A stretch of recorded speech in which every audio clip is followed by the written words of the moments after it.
Well, good morning, Pageant family and friends out there this morning. It's a gorgeous morning here in Western Washington, and I have the privilege of engaging in a really fun interview this morning with a woman that I can't wait to introduce you to, a beautiful human, both inside and out, Ms. Heidi Stephens.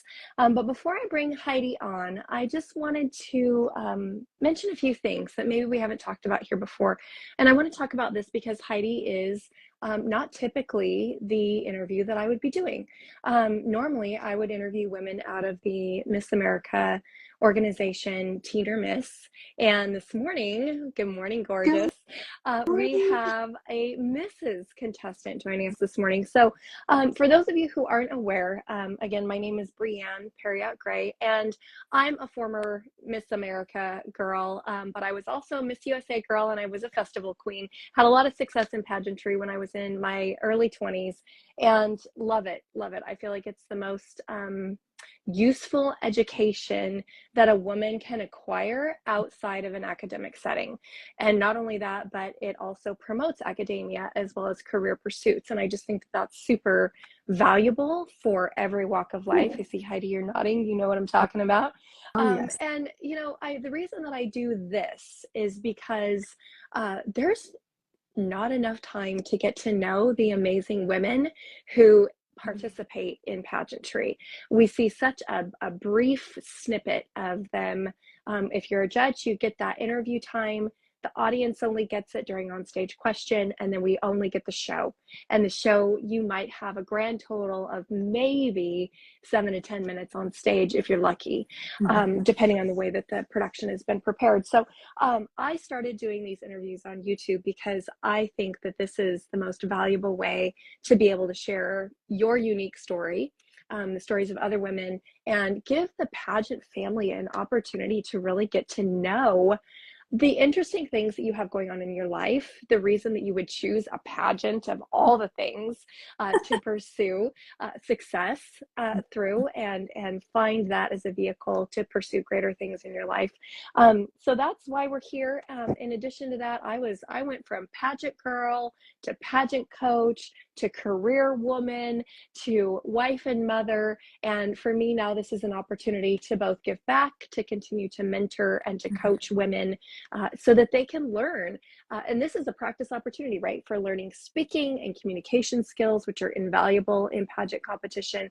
And I think that that's probably the most valuable thing that I love to give women to help them feel empowered is their voice, how to use their voice and their communication skills so that they're comfortable inside of interview, on stage, during onstage question, communicating non-verbally during the phases of competition, that we're not actually using our lips to share information. We're only using our face and our body language. And then also, what is it like once you get off the stage and you have to be able to communicate with other people in a speaking format, extemporaneous speaking formats, interview formats when you're on camera? And so how do we give women the gift of gab and help them feel comfortable so they can make others feel comfortable? And so that's just, I wanted to just share why I'm doing this and why I would have a Mrs. title holder join me on camera today. And so we have kind of a fun story, Heidi, in the way that our lives continue to cross paths. And so share a little bit let's share a little bit about how we know each other. I'll let you go first. Yes. Well, like you, I started through the Miss America organization. So that was really my foundation. If we're starting at the beginning, I grew up in a small town of Paulsbo. And at the time, Paulsbo was affiliated with Miss America. And so Miss Paulsbo went on to Miss Washington. Yep. And I competed for 2 years at the Miss Washington stage in 2009 as Miss Paulsbo. And then I was the very first Miss Eastside in 2010, which is so wild to then go back and see the sweeper girls now. And I do feel a little ancient, but I'm always like, I was the first one. I was the first Miss Eastside, and now you're part of the legacy. Yes. But yes, just knowing you through the Miss Washington organization, to me, Miss America is such a rich education and life skill. Mhm. And it's one of the things I've carried with me my whole life. I always say that pageant skills are life skills. And Absolutely. the foundation for me really started with Miss America. Yeah. Yeah. Well, I remember very clearly watching you as a contestant on stage. And I think the thing, Heidi, that I loved about watching you come across the Miss Washington stage on two separate occasions, is you have such a grace and a poise about you that it's inherent. It's not something that was cultivated through coaching or through something that you practice really hard at becoming. It's just who you are. And so getting to see that again on the Mrs. stage just a couple of months back, and watching you win this title, it was so rewarding to be able to see that carry through again. You are a beautiful competitor, and not just in face and form, but just you have a quality about you that just draws the audience to you. And so no surprise that you have a new piece of hardware in your crown collection. Congratulations on your new trophy. Thank And you. let's talk a little bit about the title that you've won and about the organization, so that we know what you've gotten yourself into, girl. Sure. Well, it's so funny to me that I even competed in a Mrs. pageant Like because funny, haha, or like funny, like I can't believe I did this.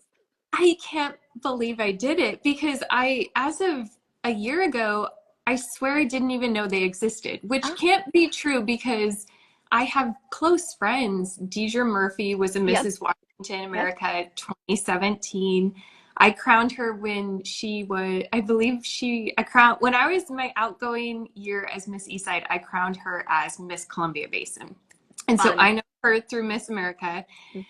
So I have friends that were in this organization, but you know, when something's not for you, it's just not even on Yeah, your radar. It doesn't yeah. click at all. So I just was blind to the fact that Mrs. Pageants even existed. And my family and we had just gone on our very first family vacation last spring, and we were boarding our flight. And I went to turn my phone on to airplane mode because I refused to pay the $7 for Wi-Fi or whatever it is. And my Instagram pulled up, and on it was, in my Explore page, was a Mrs. Pageant winner. And it just hit me. Like, I had this visceral reaction that, oh my gosh, I have to do this. I didn't know what this is. I took a screenshot of the photo and the caption, and I just sat with my phone in airplane mode for the entirety of the flight and sat in my own thoughts in the possibility. And I just had this knowing that I have to do this. I didn't know this existed yesterday, but here we are. Yes. And it's been such a wonderful journey. Part of the reason that I think I had success on the Mrs. Washington stage was because, for two reasons. I have a strong foundation from Miss America, but also because when I discovered the program, it was a week after applications were due last year for Mrs. Washington 2023. And so I had a full year and a half to really think on things and prepare and get myself in the right mindset for competing. And so it worked out really well. This was not a last minute decision. I've really spent the last year preparing. And that makes me so grateful because nationals is up and coming. Yeah, yeah. Well, let's look back for just a second on your Miss America days, Yeah. when you were competing in the Miss system. You know, what was that journey like for you? And was there anything that translated, you know, from what you learned about yourself, or skill sets that you developed, or things that you applied when you were competing on that stage, that translated to this most recent competition? But to share with me a little bit about your journey. Like you said, Paulsbo first, then Miss Eastside, and so share a little bit about, you know, why twice? Why did you compete twice? And Yes. what it was like to go to the Miss Washington competition. Well, the first year that I competed, it I had just always dreamt of being Miss Paulsbo. I think when you grow up in a small Yes, town and you yes, see your small town idol in the parade, same here. you're like, it doesn't even occur to you that that then leads to Miss Washington, No, which leads to Miss no, America. That wasn't on my no. radar. But Paulsbo is really rich in Norwegian history, Hmm. and I wanted to be Miss Paulsbo and wear the Norwegian bunad and the Yes. full thing be in the Viking Fest parade. So that was really my only goal. And so when I went to Miss Washington the first time, I did feel very ill prepared for the leap from small Mm, town parade yeah. festival to being on the statewide Yes. stage. And I wanted to come back the next year and compete in the sweeper to have another opportunity to go to state. Even now, in hindsight, this was 14 years ago, which doesn't feel accurate. That math, it's not mathing. But even 14 years ago, at the time, I felt very prepared for Miss Washington. And in hindsight, I was still ill prepared. Mm. I was in my final year of nursing school Oh, while trying to compete for Miss Washington. I was finishing my clinicals. I was working in a clinical setting at the Veterans Affairs Hospital in the emergency department, which then would later become my career. And I was studying to pass my nursing board. So I just had so yeah. much going on at the time. Yeah. And of course, nursing school was my first priority. And I don't regret that decision, but I do remember walking away from the Miss Washington experience, not having made finals, not having made semifinals, and just thinking, okay, I guess that's that. And at Mm. the time when the age limit, I believe it was 22 Hmm. or 23, but I had a December birthday. And so I felt as though I had to end that dream quite early. And I really just had to tuck it away and pretend like it didn't Mm. exist because there was no increasing age limits at that time. Like that Right. was Yeah. that. Yep. Which then, spun into a beautiful career, but it was hard for me to let go of some of those feelings of wishing that I could have done more and would have done more and would have just had the bandwidth to put in more effort to that Yep. experience. Yep. Excuse me, I'm a little under the weather. I've got a little cold going on this morning. We're gonna power through And this though. it's summer. We're not supposed to have cold in I summer. know it. I know it. Forgive me. But to your question earlier as well about how that experience prepared me for Mrs. Washington, I do believe that it's the communication skills. And for me, it was understanding that as an introvert, people might not know this from my social media or from this live, but I do tend to be more introverted. And for me, it was understanding specifically when I was Miss Eastside, that just because something is hard doesn't mean that it's bad. And so getting out and public speaking and learning those skills, that really for me started that second year when I was a little older and more mature. And that started as Miss Eastside. And that's really carried me into where I am today as Mrs. Washington American. I love that. So, tell us a little bit about the journey from walking off the Miss Washington Yeah. stage into this new career. Tell us some of the Yeah. fun stuff you did, how you met your Yeah. husband, the Yes. whole journey. Take us through it. Okay. Well, my work with veterans as an ER nurse really started while I was in nursing school, from a family tragedy. So my uncle, who was a Vietnam veteran and a distinguished history professor, he died by suicide my last year of nursing school. And I reached out to my nursing school professors and I said, I know it's too late. We're starting clinicals next week, but is there any way that I can change my focus from pediatrics to working with veterans?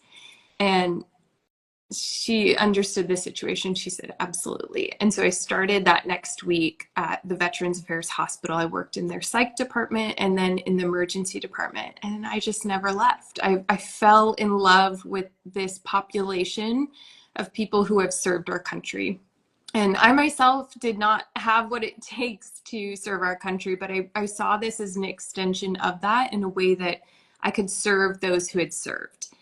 And working so closely with veterans has really shaped the trajectory of my life, and that was all just born out of that tragedy. So I love to preface my nursing career with that, because it was really just so much pain that I was able to use for good later in my life. And working as an ER nurse has been such a wild experience, particularly throughout COVID. It was, for our family in particular, we were put in a really hard situation where I wanted to stay home with our children full time. My husband wanted to work full time. And when COVID hit, neither of those options were available to us anymore because of circumstance. And so when we decided that I would return to work full time in the emergency department, those were really hard years in our life and our marriage that required a great deal of fortitude. And, that's not the not so glamorous part of being married and being a wife. Is a lot of times it does just take a great deal of sacrifice, and having to do sometimes the opposite of what you thought you might be doing or what you should be doing.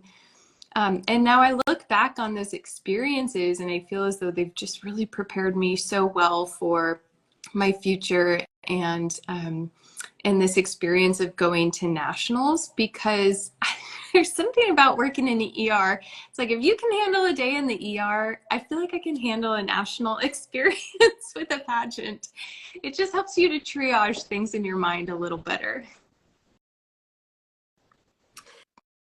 Okay, so I really have to say, if you are able to triage in the ER, you are definitely able to handle the commitment of being wife, mom, title holder, community servant. But you have stepped away from the career aspect at this point to be a full-time mom. And so share a little bit about what that's been like. Yes. Yeah, so I stepped away from the emergency room last spring, which had always been on my heart. I had always wanted to be home with the kiddos, and I'm so grateful that I was able to serve the veteran population when I did, and particularly throughout COVID. But being home with my kids has always been our biggest goal. And that was something we decided on before we even got married. So it's been such a blessing to be home with my kids now. One of the things I love the most about Mrs. American is that the motto is "We are family." And in this organization, it is very different than Miss America in that I'm allowed to bring my children alongside me. And this whole experience has been just so fruitful because my husband and my children are an integral part of it. They're not separated from it. So when I first made the decision to vie for the crown last year, I realized pretty quickly that you can't be a shy Mrs. American. You can be introverted, sure, and that's a beautiful thing, but you can't be shy. And I really needed to hone in on my communication skills. And for me, that started with going to Toastmasters. So I go to Toastmasters about every 2 weeks here on Bainbridge Island. And when my husband is away at sea and working on his ship, my kids come with me to Toastmasters. So they see me sitting down on my laptop, writing speeches, trying to figure out how to get my point across to whatever age group I may be speaking to that day. They come with me to Toastmasters and see me deliver a speech. They see me receiving constructive criticism verbally and through notes.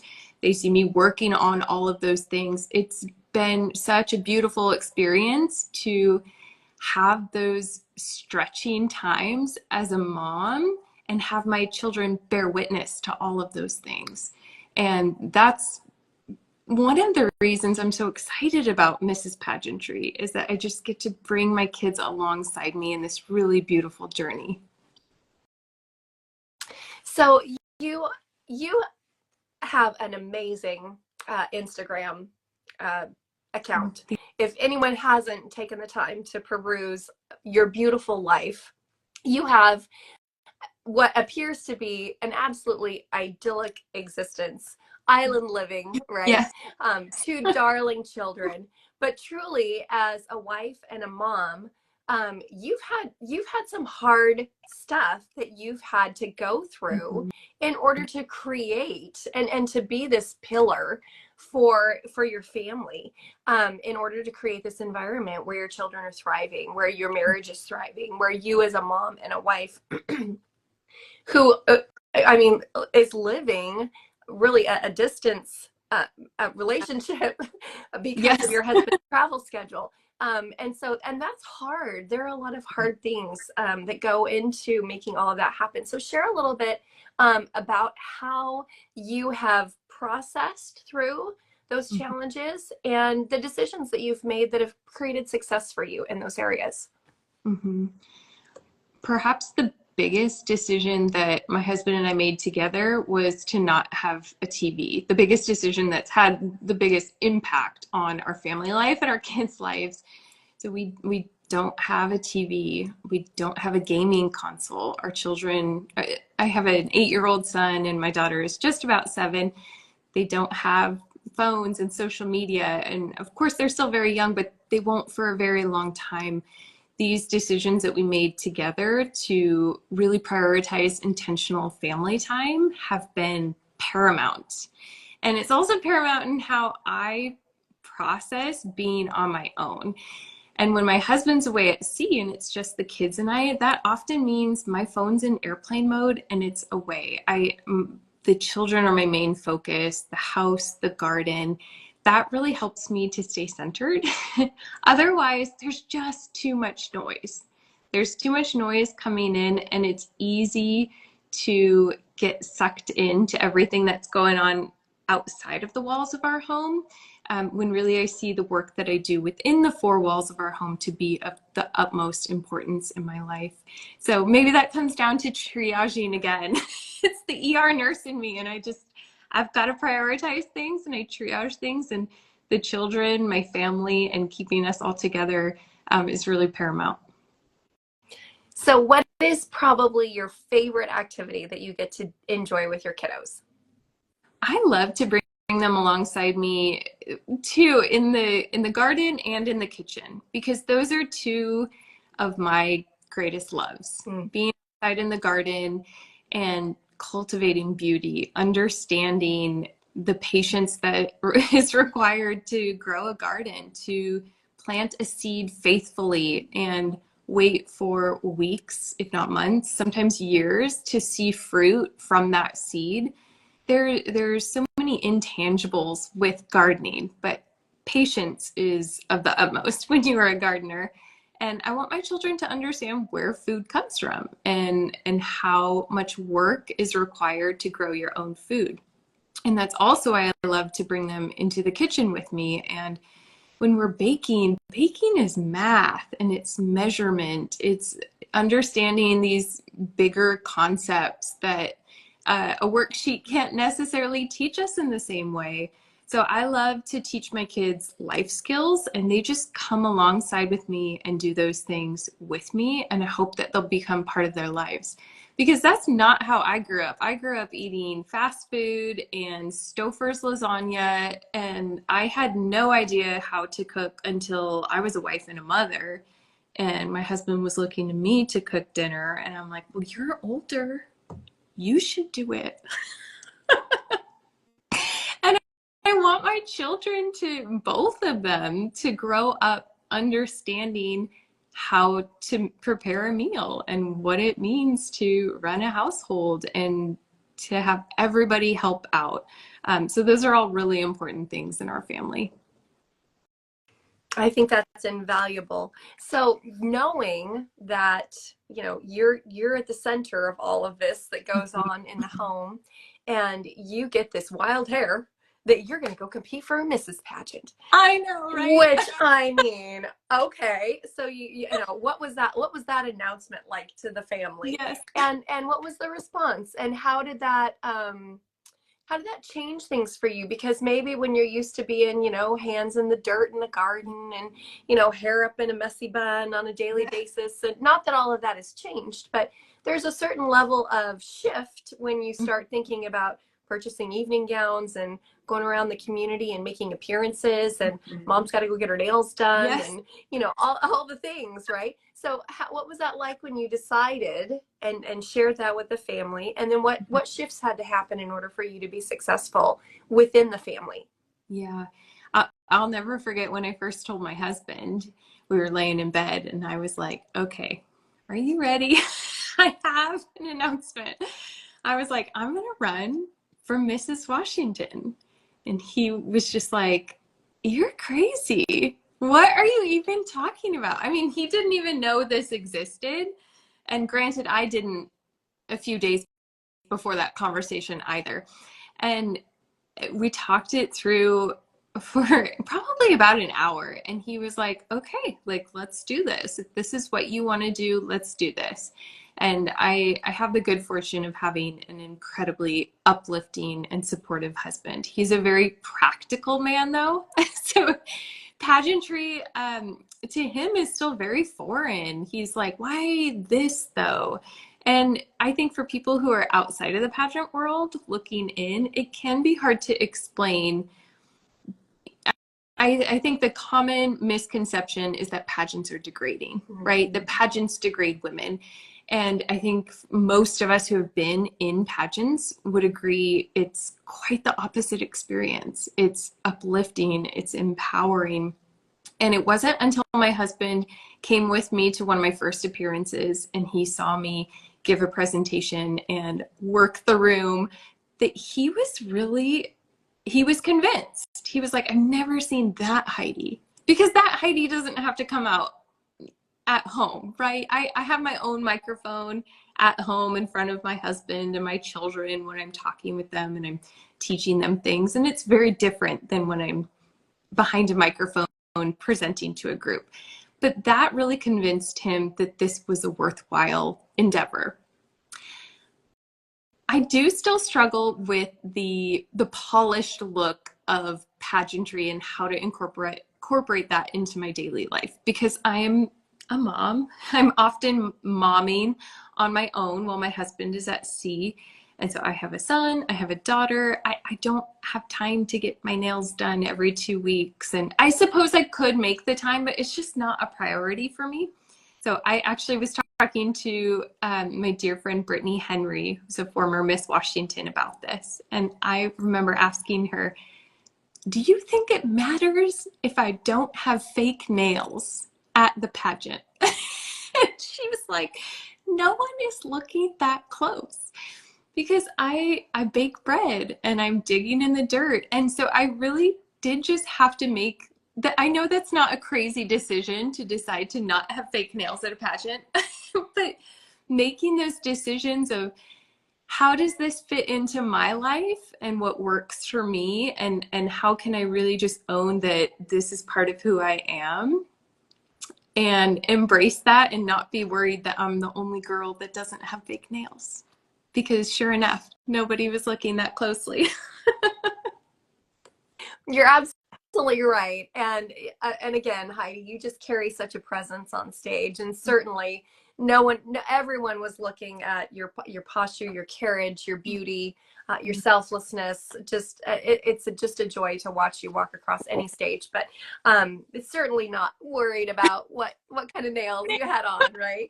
For sure. Well, let's talk about getting ready for competition. And you said, you dove into Toastmasters as a means by which to develop your speaking skills and your comfort in speaking. Tell us a little bit about some other things that in preparation for the Mrs. competition were important for you. And again, I just want to point out, because most of the folks who follow what I'm doing are involved with the Miss America organization or the teen competition as an affiliate with a program with Miss America. It's a little different. The scoring is different for the Mrs. organization. Yes. The manner in which interviews are conducted is different. It's a seated interview, one-on-one.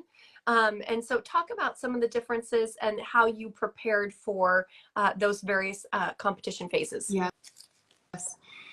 Well, my friend Deidre, she also owns a pageant consulting business, Deidre Murphy, she was Mrs. Washington 2017. She was incredibly helpful in conceptualizing all of the differences for me, because they're small, but they're mighty. And the interview is a perfect example in that I was used to a panel interview and it's rapid fire and it's political, and you give an answer and someone rebuttals, and it's just quite a different interview when you are doing the Mrs. American organization.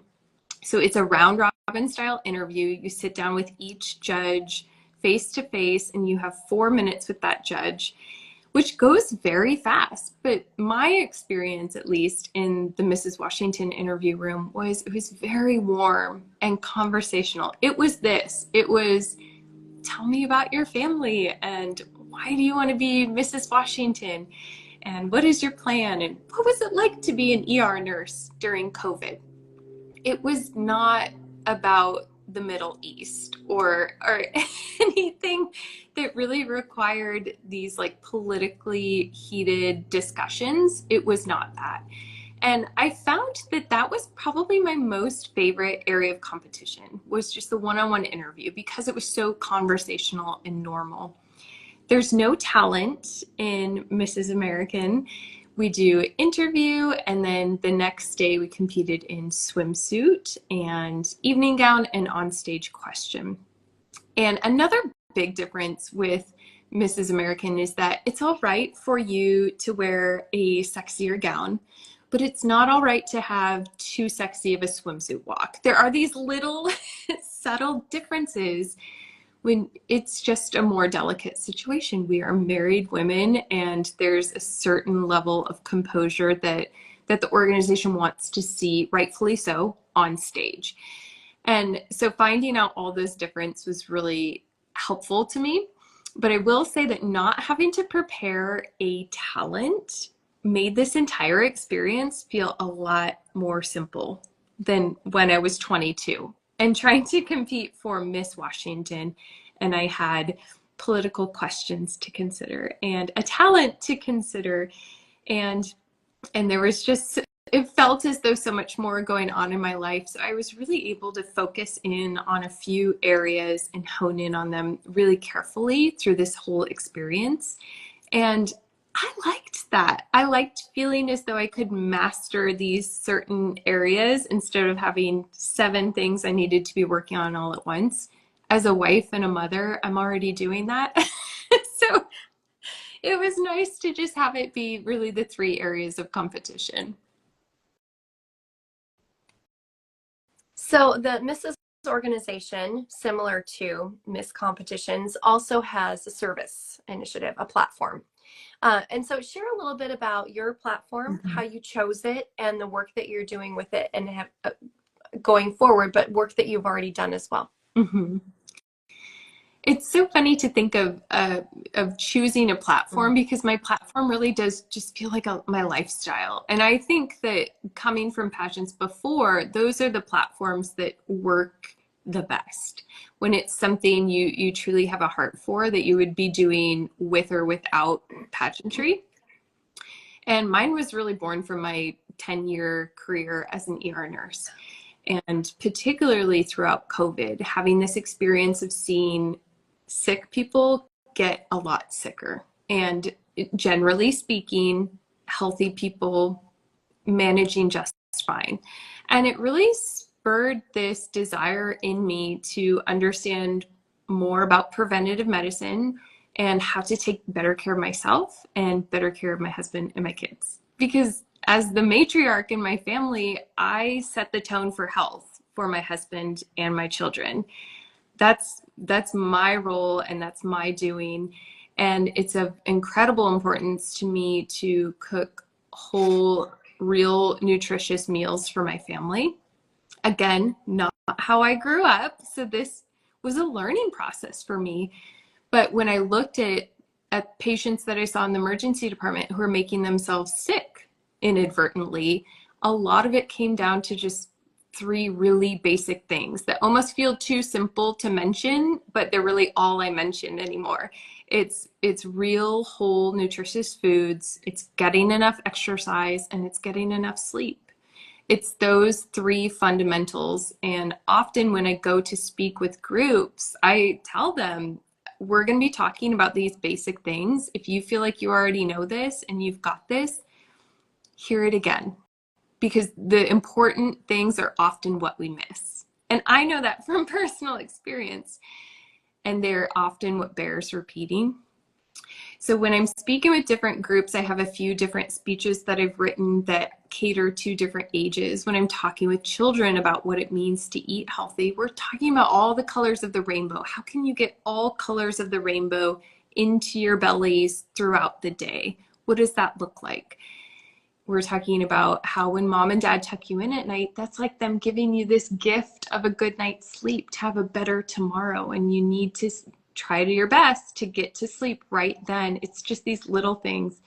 When I'm talking with older groups, it's quite a bit different. It's explaining the really harmful effects of drinking these sugary beverages, juices, sodas, ultra processed foods, and how our bodies really are crying out for proper nutrition. And those sorts of things can just lead us to eating more and having a lot of metabolic dysfunction down the road. So I do have several speeches that I've developed over the past year to be able to cater to different audiences, because that's one of my main goals as Mrs. Washington. Is I really want to be able to reach different people in different walks of life, because to me, this is the biggest crisis that our nation is in right now, is the healthcare crisis, and how we as a nation are getting sicker. So I have to ask, because I know you're a baker. Yes. How have you shifted maybe the way that, or maybe you haven't, maybe it's a pie, like making a beautiful pie is like a special treat, that for your family. But I know when I have watched my favorite pie maker in my circle make a beautiful pie, I know what goes into it. And Yeah. I would just say, like, I can have one slice of that, and then I should probably cut myself off. So how is this knowledge that you've gained changed the way that you do things at home and in your kitchen with your family? I think it starts with the understanding that anything we make at home is going to have a whole lot less sugar and certainly harmful chemicals than we would be getting at the grocery store or a local bakery. And if I'm baking a pie, I might use a little less sugar, but I'm using a quality organic sugar. I'm using an organic grass-fed butter. I'm using organic eggs. I'm using these quality ingredients that I feel comfortable feeding to my children. And I'm not perfect. We are not a perfect family. This does not mean that we don't have treats on occasion, that I can't pronounce what's on the label. That certainly happens. But I try to make that the exception to the rule. I will say a lot less pie was consumed leading up to Mrs. Washington. A lot less pie. For a good reason. It's a little harder to get in swimsuit shape when you are my age than it was 14 years ago. Amen, sister. Preach. Well, but you did it, girl. I did it. And I won the swimsuit competition. Yes, you did. That wasn't even on my radar. I think coming from Miss America, that just felt like such a lofty goal, especially on the Miss Washington stage. That was not even on my radar, and that was so cool. I don't know where the trophy is. It's got lost somewhere backstage, but it's in my heart. I've got mine up back here somewhere. Yeah, it's on the top shelf up there. It's a big deal. It's when you really work hard to eat clean, get your exercise in, do all of the important things to look your best, and to feel your best. Because going into the job of being a title holder, you know, and I do miss the swimsuit competition. I'm glad we're back to fitness in the Miss America organization at minimum, because I learned how to eat because of participating in the swimsuit competition. I learned how to exercise. I had never weight trained before I got involved with pageantry. And I learned how to change how I look and how I feel in terms of feeling strong in my body, by going through pageant competition. And I will say there's more intensity when preparing for competition, But even dialing that back post-competition, it's absolutely necessary if you're going to serve in the job duty, the role of being a title holder and carrying a message, especially the kind of message that you're carrying, but also just having the energy to do it, right? And feeling good and feeling at your best in your body because you've learned how to eat clean, you've learned how to exercise regularly and with consistency in a way that works for you and for your schedule. I just think it's such an invaluable aspect of competition. And so I am glad that we have fitness back. But yeah, winning a swimsuit competition is like, again, life skills, right? Like if you can do that, like there's no room you can't walk into. Yes, it's so true. And I will say that now I have almost the opposite problem than I did when I was younger, in that now going into nationals, my goal is to really not lose too much weight. When you get nervous and you get stressed out, and for this experience, when we're away from home and staying in a hotel room for 10 days in Vegas and eating totally different food and running around at rehearsals all the time, it's kind of a grueling process. And so I'm already mentally preparing that from now until August, I need to incorporate more weight training and muscle toning and not lose too much weight, because it's such a grueling process to be at the national competition and maintain your health and not get sick right before, because you're doing rehearsals all day long, fancy dinners at night, right up until the competition. There's no downtime to hang out in the spa before your competition. That sounds nice, though. Maybe after. Be on for a couple of days after.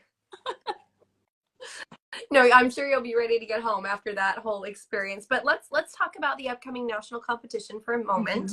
And it is going to be held in Las Vegas. So tell us all the details, so we can follow you and support you. Yes, thank you so much. It's on August 27th is the Mrs. American competition. The prelims are that morning and then finals are that night. And I'll put the ticket link in my bio on Instagram. Great. And this will be reposted to YouTube. So if you'll send it to me, I'll make sure that we put it there too. Okay. So people can buy tickets to come and attend. It's at the Westgate Hotel in Vegas. And it's the same stage that Elvis graced once upon a time. He used to live at the Westgate. I believe Barry Manilow is now the featured performer. So it's really such an honor to be on this stage, on the national stage, but really such a prestigious stage. The prelims are in the morning and then finals are that evening. There is the added bonus of having a costume competition, which I know, which we did not do at the state level. So that is something I'm really looking forward to. But it's big to conceptualize the idea of competing against 50 other women is a little too big for me to still wrap my brain around. But I think once I've been there for 10 days preparing, by the time it rolls around, I've figured it out. It'll be fun. It'll be a fun experience. Having competed nationally on 2 separate occasions, I can just say you'll have a great time. And you'll find your women, like you'll find your gals who you connect with, and the ones that you're most comfortable with, and you'll start to make those friendships. And you don't have to know everybody, right? Just like in school, right? You find the people that you're most comfortable with, you matriculate with them, and you team up to have the best possible experience. Don't wear yourself out trying to be besties with all 50 women. As I said before, as an introvert, that would be really. And I'm just realizing, I don't know if I said the date, but it's August 27th. If I did not say the date, August 27th. So I leave in about 8 weeks, and then the show is in 9 weeks. So it's approaching quickly. Yes. Which, as you know, when you're competing in a national pageant, you often have to change a lot of things that you did on the state stage, because the ante is upped a bit. And so there's still a lot of decisions to be made in the next couple weeks here. It's exciting. Absolutely. So I do have a question for you. I know that your husband was away. when you were crowned. And Yeah. so your darling son was the one who was able to place that crown on your head the night you won. Will he be able to attend the national competition? Yes. We're so grateful. And there was almost a chance at the very end that he could have come to Mrs. Washington. And then we realized, let's save that just in case. If you only get one ask a season, he works on cruise ships, so he's gone for the entirety of cruise ship season. And if we only get one ask a season, let's save that just in case we go to nationals. So my 8-year-old son escorted me on stage at Mrs. Washington. So And precious. it was so sweet. That was one of my favorite moments of the whole night. And in the Mrs. organization, they have the husband normally comes on and crowns the winner. And because my husband was gone, my 8-year-old son got to crown me while my 6-year-old daughter was holding my hand. And that was my most favorite moment. Yeah. To share that moment with them. And those are my most favorite photos from the night. But my husband will be able to come to Vegas. Yay. I'm so grateful, and it's going to be interesting trying to find a tux for him while he's on a cruise ship, but we will figure it out. He's going to fly in, walk me across stage, and fly out, but he'll be there. Oh, wow. Wow. Yeah, that'll be a quick turnaround, but I'm so glad. I'm so glad he gets to be a part of it. Yeah. Yeah. It's important. And it's, my husband was not part of, my whole journey, right, when I was a miss. And so in the same way that the first time your spouse sees you doing the thing, right, and they're like, oh, I don't even know you that way. And so really important for him to see you in this light and on that stage and have that moment where, wow, okay, well, there's a whole different facet of this woman that I'm married to that I did not even understand, know, haven't seen before. Like, it's so important. So I'm so pleased that he gets to be there for that. So how are you preparing now? Maybe a little differently, or something like you mentioned, there are some things that change, like maybe you might change up wardrobe, or might change up hairstyle, or might change walking pattern or style. What are some of the things that you're kind of working on, interview, those kinds of things that you would like to maybe up the ante, as you mentioned, to take to the national competition? Tell us about your prep now. Right now, I'm really diving into the paperwork aspect, and once that controllable is done, I usually feel a lot better. I like to get things checked off my list. And so once the paperwork's turned in, I just had headshots done by Naoma May. I love my headshot. So there's just a lot of things that are in my control right now that I'm checking off. I will say my least favorite part about pageantry, and I'm in this right now, is the wardrobe. I know that sounds crazy, and this is blasphemous, but I would be fine if we all wore the same evening gown. That is how little I care about the dress. I don't like the decision-making process. I don't like spending hours searching online for the dress. There's not a lot of options here in Washington. I can't travel. I have 2 young kids at home, so I'm not traveling somewhere to go buy a dress. So I really do get overwhelmed by the whole dress process. I really just want to wear anything at this point, but that's not how this works. No. So that's really the biggest hurdle right now, is finding a dress that works on the national stage that also feels me. Because again, I am a baking bread, hands in the dirt kind of gal. So as much as I would love to wear something that's totally blinged out and eye-catching, if I don't feel like myself in it, it's not it. It's not it. It's a delicate balance for me. First rule of the relaxed presence: like yourself externally. Yes. Like it all. Yes. Like it all. Yep. Or otherwise it's going to translate across those footlights. And it truly does. And I think that's one of the things that's so important about swim. And even down, it's not even the swimsuit, it's inside out projection. Yes. So I have to tell you, I can completely relate to what you're saying. Oh, good. Competing as a younger woman, like I burn myself out completely on the whole shopping thing. I dread online shopping. Absolutely hate it. Hate going in person shopping even more. I know it does sound blasphemous, especially for women who are in the mix and just love the fashion aspect of all of that. But I'm literally like, get me a stylist. Mm-hmm. You pick it all out. Yeah. I'll try on a maximum of 3 options for each. Yeah. And then we're making some decisions. That's It's how I yes. feel. It's physically and emotionally exhausting to keep, putting it all on and taking it all off. And is this it? Is this not it? Yeah. But I think the most valuable thing, Charlie Van Tramp, when she was the director of the Miss Washington organization, she was my director as Miss Pierce County before she came into the state level. She said to me, the most valuable thing that anybody ever said to me about wardrobe selection is, what color do you see yourself winning in? And that was enough. That was enough. I was like, I knew what color I wanted. And if I had that, at least that was a starting point for me. So there you go. That's my one wardrobe tip. I don't even have that figured out. So we got to get to visualizing that moment, Heidi. Get to visualizing that. Yeah.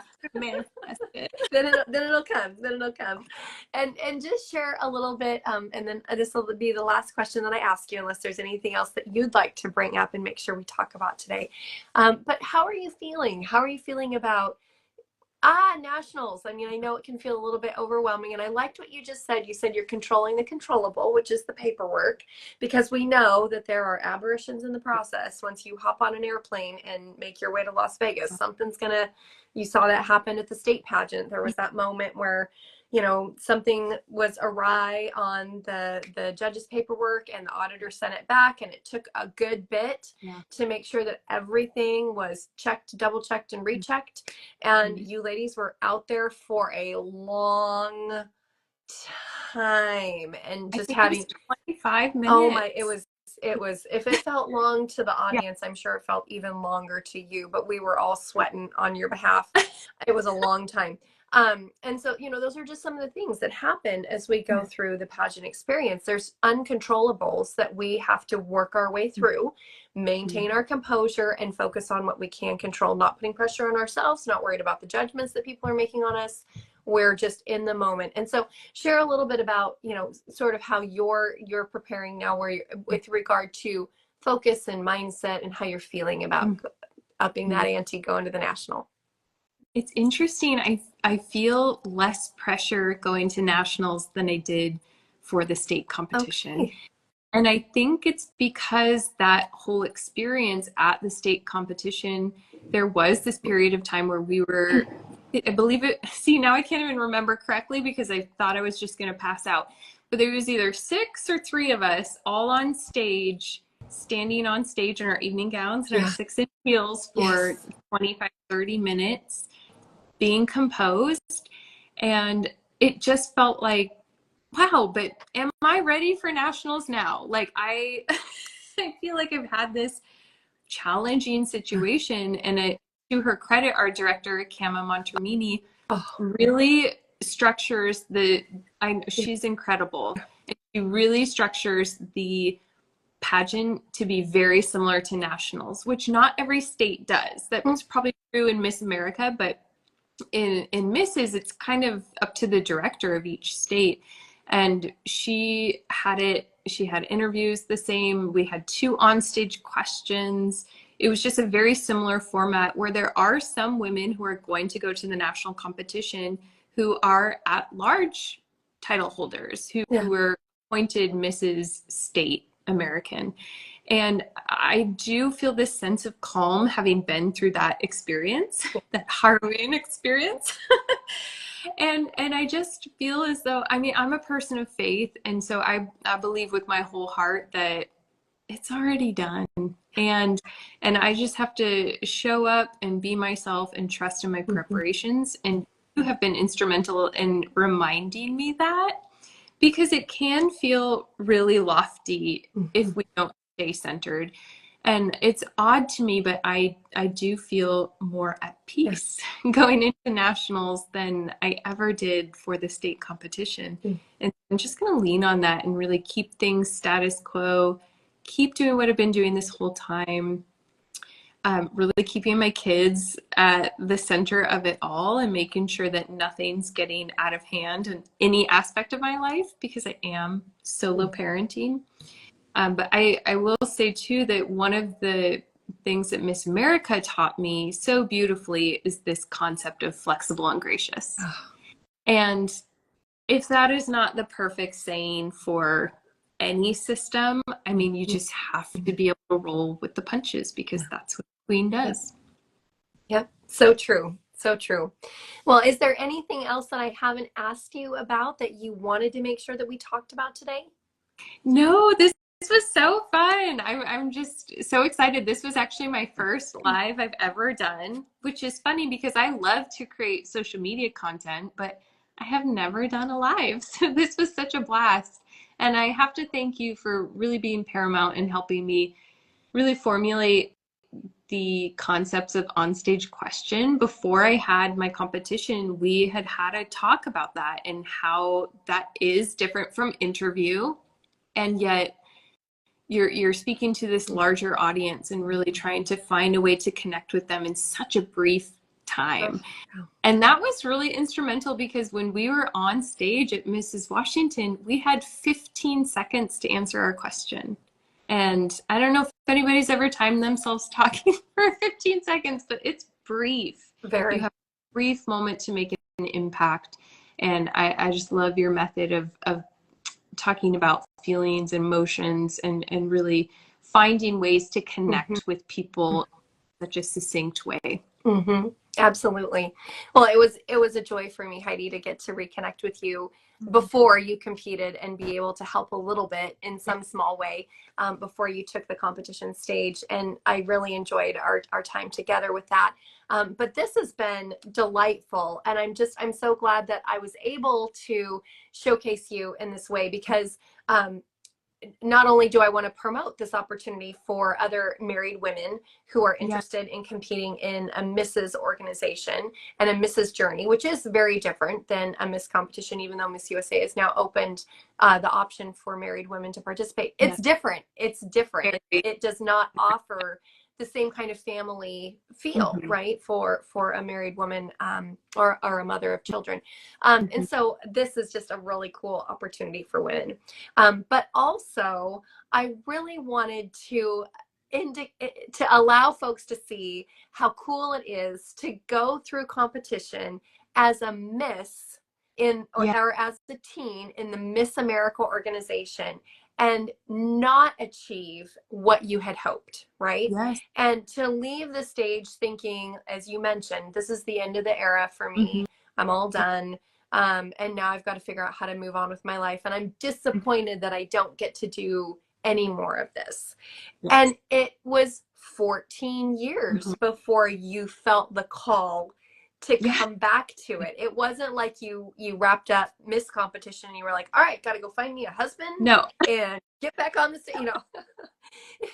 It's been a journey. And so what's so beautiful is to watch, you know, the maturity that's come with that, the knowledge of self that has come with the time. And I see you in such a beautiful place and a beautiful space in your life and where you are now, that maybe wasn't as true when you were in your 20s, right? Trying to figure out all this stuff. And so how much more powerful the message that you carry can be, how much more you have to offer in terms of the lives that you're going to pour into in this season as a Mrs. title holder. And I'm so excited for you. Okay, so we have to ask, right? Are they going to live stream this for those of us who can't get to Las Vegas? Okay.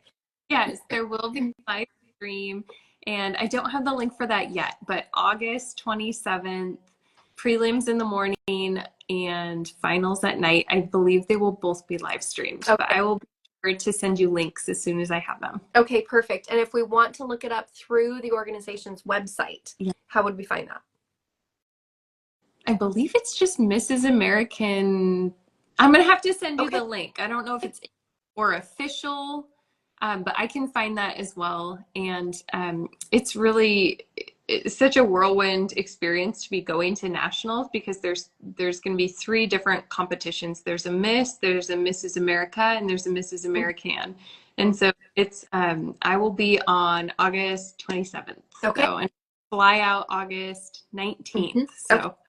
So even if we go to the Mrs. Washington Pageant's site, we should be able to find you for the Mrs. Yeah. American Yeah. competition. Yeah. Okay. Perfect. We'll be looking out for it. And then again, this will repost to YouTube. I'll make sure that we get all those links in there because I'm going to be so excited. I will be sitting on my couch with a bowl of popcorn, very much enjoying your experience, covering you in prayer. But just glad it's you and not me. But I want to wish you all the best, Heidi. And if there's anything that I can do to support you on your journey, just know that I'm here for you. Oh, thank you, Breann. You're the best. Thank you for coming on with me today, enduring my cold.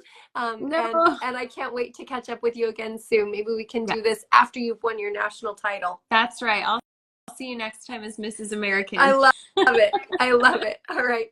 We'll talk soon. Bye, Thank Heidi. you, Breann.